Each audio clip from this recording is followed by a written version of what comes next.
औज़ु बिल्लाहि मिनश शैतानिर रजीम बिस्मिल्लाहिर रहमानिर रहीम।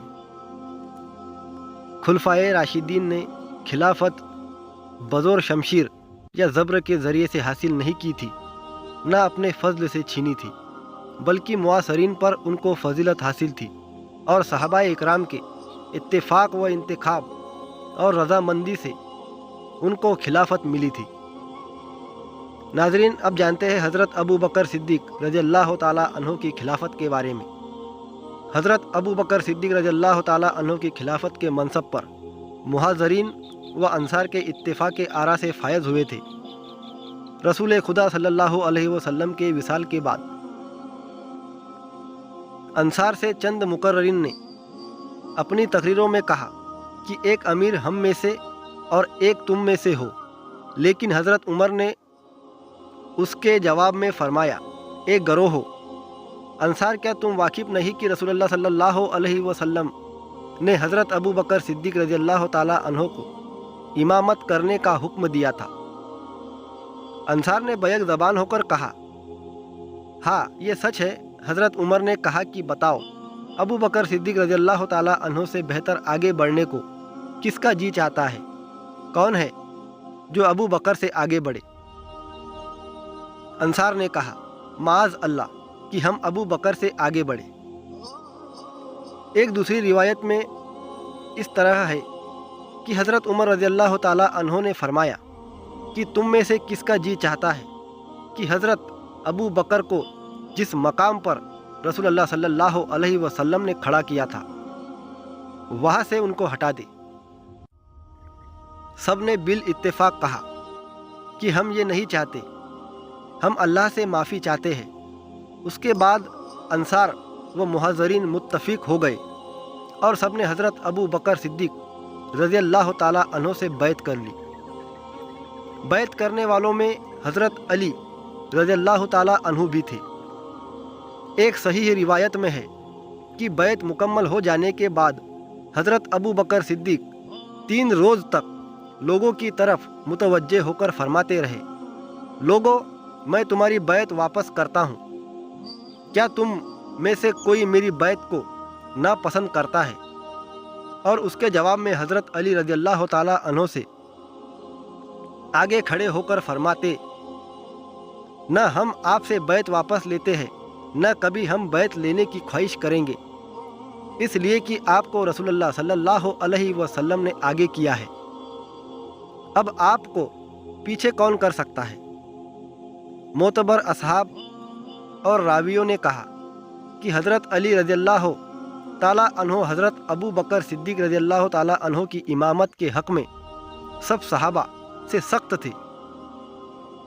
एक रिवायत में है कि जंगे जमल के बाद अब्दुल्लाह बिन अल अक़वा ने हज़रत अली रज़ियल्लाहु ताला अन्हु से दरियाफ़्त किया कि क्या आपसे इस तरह अम्र यानी खिलाफत के सिलसिले में रसूलुल्लाह सल्लल्लाहु अलैहि वसल्लम ने कोई अहद किया था? आपने जवाब दिया कि मैंने इस बारे में बहुत गौर व खोज किया और इस नतीजे पर पहुंचा कि नमाज इस्लाम का बाजू है।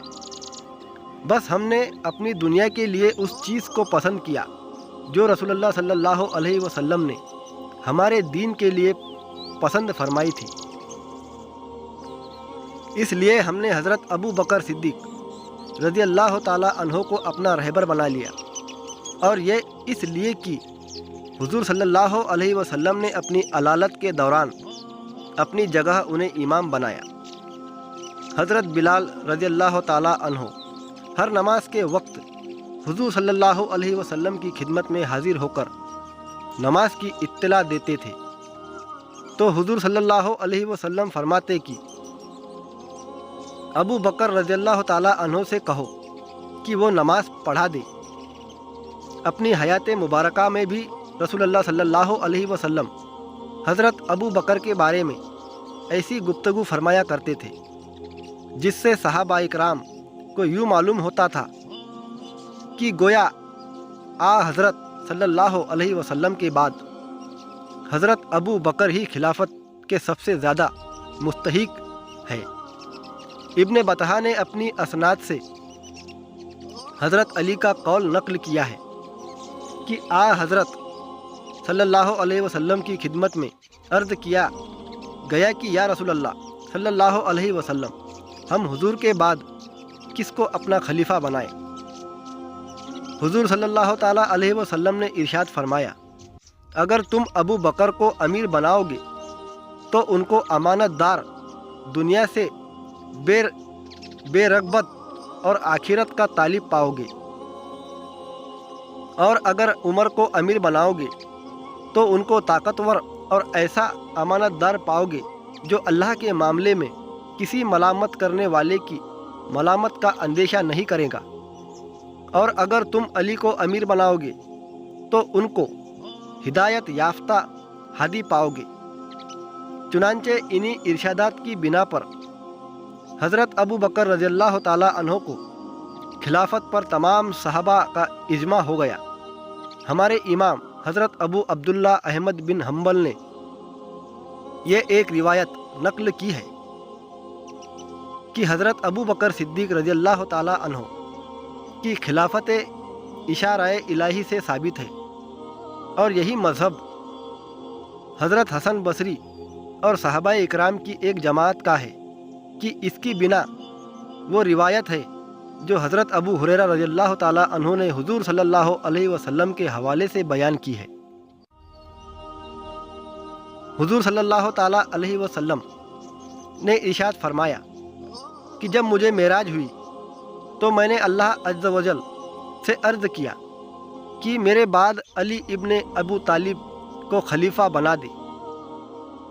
اس پر فرشتوں نے کہا، اے محمد صلی اللہ علیہ وسلم، اللہ تعالیٰ وہی کرتا ہے جو وہ چاہتا ہے، آپ کے بعد خلیفہ حضرت ابو بکر صدیق ہے۔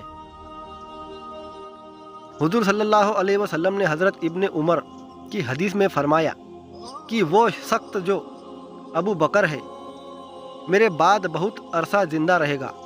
مجاہد سے مروی ہے کہ حضرت علی رضی اللہ تعالیٰ عنہ نے مجھ سے فرمایا کہ حضور صلی اللہ علیہ وسلم اس دنیا سے اس وقت تک تشریف نہیں لے گئے جب تک آپ نے مجھ سے عہد نہیں لی کہ حضور صلی اللہ علیہ وسلم کے بعد حضرت ابو بکر صدیق امیر ہوگے، پھر عمر، پھر حضرت عثمان، اور پھر میں، یعنی علی ابن طالب۔